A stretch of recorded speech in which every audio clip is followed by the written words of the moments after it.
प्रत्येक स्त्रीच्या आयुष्यात एक वेळ ही अशी येत असते जेव्हा ती स्वतःलाच विचारते, मी हे सगळं करत आहे ते का करते? माझा नक्की उद्देश तरी काय आहे? कधी कधी ना, जेव्हा आपलीच रोजची कामे करून जबाबदारींमधून दमून थकून जातो तेव्हा हे सगळं सोडून द्यावंसं वाटतं. हा संघर्ष ना कशासाठी? मी माझीच चेष्टा करत आहे का? मला काही किंमत आहे का? असे विचार प्रत्येक स्त्रीच्या मनात येत असतात. जेव्हा तिला वाटतं की ती तिची स्वप्न पूर्ण करू शकली नाही, ती तिची वैयक्तिक जागा किंवा वेळ ती शोधते, पण ती तिच्या रोजच्या आयुष्यात संघर्षात हरवून जाते.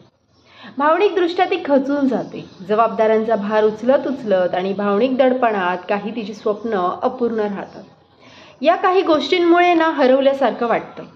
आणि असेही काही मग क्षण येतात की ती प्रत्येकासाठी आवश्यकतेपेक्षा जास्त करते, पण ती सगळ्यांसाठी कमीच पडते आणि इतरांसाठी जीवन जगता जगता स्वतःलाच विसरून जाते.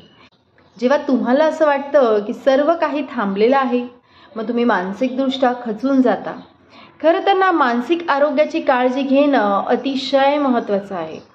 तुमच्या भावनांना ओळखणं आणि तुमची भावना व्यक्त करणं किंवा स्वतःची काळजी घेणं फार महत्त्वाचं आहे. दैनंदिन जबाबदाऱ्यांसोबत स्वतःच्याही स्वप्नांकडे लक्ष द्या. आत्मविश्वासाने पुढे जा.